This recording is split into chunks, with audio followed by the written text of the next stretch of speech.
പ്രിയ പ്രേക്ഷകരെ, സാധാരണ news trends ആരംഭിക്കാറുള്ളത് രാഷ്ട്രീയ വാർത്തകൾ, വിവാദ വാർത്തകൾ, അത്തരം വളരെ സങ്കീർണമാകുന്ന വിഷയങ്ങൾ ഇതൊക്കെയാണ് സൂചിപ്പിക്കാറുള്ളത് എങ്കിൽ ഇന്ന് ന്യൂസ് ട്രെൻഡ്സ് ഗൗരവമേറിയ ഒരു വിഷയത്തിലേക്ക് തന്നെയാണ് ആദ്യം പോകുന്നത്. അത് എന്നെയും നിങ്ങളെയും ഒക്കെ നേരിട്ട് ബാധിക്കുന്ന ഒന്നുകൂടിയാണ് എന്നതാണ്.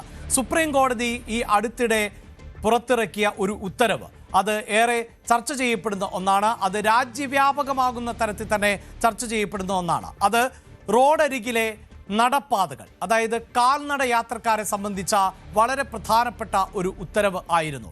അതായത് ഈ നടപ്പാതകൾ കാൽനട യാത്രികർക്ക് ഭയമേതുമില്ലാതെ നടന്നു പോകാൻ ഉള്ളതാണ് എന്നതായിരുന്നു കോടതിയുടെ നിരീക്ഷണം. എന്നാൽ നമ്മുടെ സംസ്ഥാനത്ത് ഉൾപ്പെടെ അത്തരത്തിൽ ആണോ പാതകൾ നിർമ്മിച്ചിട്ടുള്ളത്? നമുക്കറിയാം, ഒരു നാടിൻ്റെ വികസനത്തിൻ്റെ നാഡീഞരമ്പുകൾ ആണ് റോഡുകൾ എന്ന് പറഞ്ഞത് നമ്മുടെ രാഷ്ട്രപിതാവായ മഹാത്മാഗാന്ധി തന്നെയാണ്. ഒരുപക്ഷെ സ്വാതന്ത്ര്യലബ്ധിയുടെ കാലഘട്ടത്തിൽ അത്രമേൽ നിർമ്മാണ പ്രവൃത്തികളും സാമൂഹികമായ വികസന പദ്ധതികളും തുലോം തുച്ഛമായിരുന്നു എന്നത് നമുക്കറിയാം. പിന്നീട് മാറി മാറി വരുന്ന സർക്കാരുകൾ അവരുടെ വികസന നേട്ടങ്ങളെ അടയാളപ്പെടുത്തുന്നതിൽ ഏറ്റവും മുൻനിരയിൽ നിൽക്കുന്നത് ഈ റോഡുകൾ ആണ്, പാലങ്ങൾ ഉൾപ്പെടെയുള്ളവയാണ്. പ്രത്യേകിച്ച് ഇപ്പോൾ കേരളത്തിൽ പോലും ഈ കഴിഞ്ഞ തെരഞ്ഞെടുപ്പ് സമയത്ത് പോലും നിരവധിയായ പാലങ്ങളുടെ ഉദ്ഘാടനങ്ങൾ നടന്നതാണ്. ഇപ്പോൾ സംസ്ഥാനത്ത് നിർമ്മിക്കുന്ന ദേശീയപാത എന്നത് അതുമായി ബന്ധപ്പെട്ട് പോലും അവകാശ തർക്കങ്ങൾ നമ്മൾ നിരന്തരമായി കാണുന്നതാണ്. പലയിടത്തും ഈ പാതകൾ തുറന്നു നൽകിയിട്ടുണ്ട് എങ്കിലും അതിൻ്റെ ബൈറോഡുകളുടെ നിർമ്മാണം പൂർത്തീകരിച്ചിട്ടില്ല എന്ന് നമുക്കറിയാം. അതിനൊക്കെ അപ്പുറത്താണ് കാൽനട യാത്രക്കാർക്ക് നടക്കാൻ സൗകര്യം ഇല്ല എന്നത്. എന്തായാലും സുരക്ഷിതമായിരിക്കണം എന്ന കൃത്യമായ നിർദ്ദേശം, കാൽനട യാത്രക്കാർക്ക് അതിനുള്ള അവകാശമുണ്ട് എന്ന മുന്നറിയിപ്പ് സുപ്രീം കോടതിയുടെ ഭാഗത്ത് നിന്ന് തന്നെ ഉണ്ടായിട്ടുണ്ട്. ആ ഒരു സാഹചര്യത്തിൽ ആയിരുന്നു ഞങ്ങൾ ഏതാനും റിപ്പോർട്ടുകൾ, അതായത് കേരളത്തിലെ പ്രധാനപ്പെട്ട നഗരപ്രദേശങ്ങളിലൂടെ അടക്കം പരിശോധിച്ചപ്പോൾ ഉണ്ടായ റിപ്പോർട്ടുകൾ പ്രേക്ഷകർക്ക് മുന്നിലേക്ക് എത്തിച്ചത്. ആ വാർത്തയിലേക്കാണ് ഞങ്ങൾ ആദ്യം പോകുന്നത്.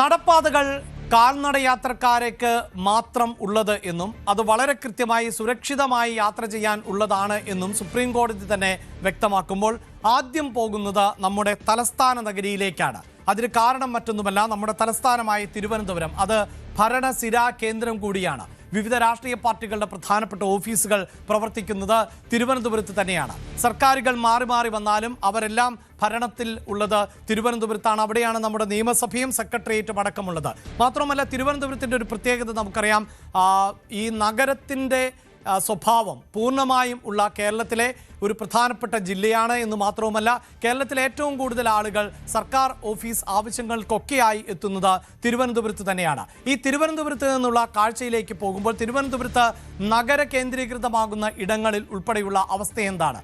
പോലീസ് സ്റ്റേഷനുകളുടെ മുന്നിൽ ഉള്ള നടപ്പാതകൾ പോലും കുറ്റകൃത്യത്തിൽ ഏർപ്പെട്ട വാഹനങ്ങളുടെ ശവപ്പറമ്പായി മാറിയിരിക്കുന്ന സാഹചര്യമാണ് ഉള്ളത്. തിരുവനന്തപുരം നഗരത്തിലെ പോലീസ് സ്റ്റേഷനുകൾക്ക് മുന്നിലെ കാഴ്ചകൾ പോലും ഏറെ ഞെട്ടിക്കുന്നതാണ്. ഫുട്പാത്തുകൾ കാൽനട യാത്രക്കാർക്കുള്ളതാണ്. സുരക്ഷിതമായി നടക്കുവാനുള്ള അവരുടെ അവകാശമാണ് പലപ്പോഴും തടയപ്പെടുന്നത്. സ്വകാര്യ വ്യക്തികൾ മാത്രമല്ല, സർക്കാർ സ്ഥാപനങ്ങളും നിയമപാലകരും ഇതിന് തടയിടുന്നുണ്ട്. സുപ്രീം കോടതി വിധിക്ക് ശേഷവും മാറ്റമൊന്നുമില്ല.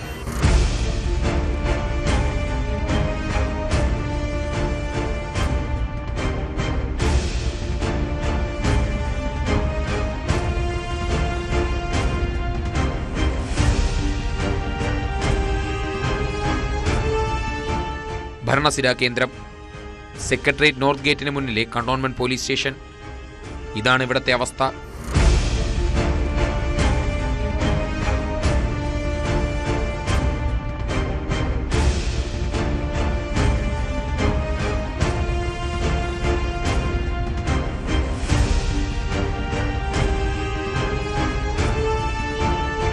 പേട്ടയിലും സ്ഥിതി വ്യത്യസ്തമല്ല.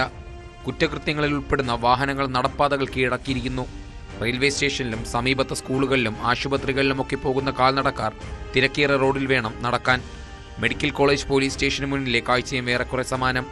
നിയമപാലകർ തന്നെ നിയമം ലംഘിക്കുകയാണിവിടെ. ഒരു സാധാരണക്കാരൻ ബൈക്ക് ഫുട്പാത്തിൽ പാർക്ക് ചെയ്തു കഴിഞ്ഞാൽ പെറ്റി ഉറപ്പ്. എന്നാൽ പോലീസ് സ്റ്റേഷന് മുൻപിലെ ഫുട്പാത്തിൽ പോലീസുകാർക്ക് എന്തുമാകാം.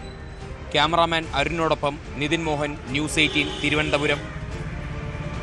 ഭരണസിരാ കേന്ദ്രമായ നമ്മുടെ തലസ്ഥാന നഗരിയിൽ നിന്നുള്ള കാഴ്ചയിലേക്കാണ് ഞങ്ങൾ ആദ്യം പോയത്. ഇനി വ്യാവസായിക തലസ്ഥാനമായ കൊച്ചി ഉൾപ്പെടുന്ന പ്രദേശങ്ങളിൽ നിന്നുള്ള റിപ്പോർട്ടുകളിലേക്ക് ഞങ്ങൾ വരാം. കൂടുതൽ വാർത്തകൾക്ക് news 18 Keralam YouTube channel subscribe ചെയ്യുക.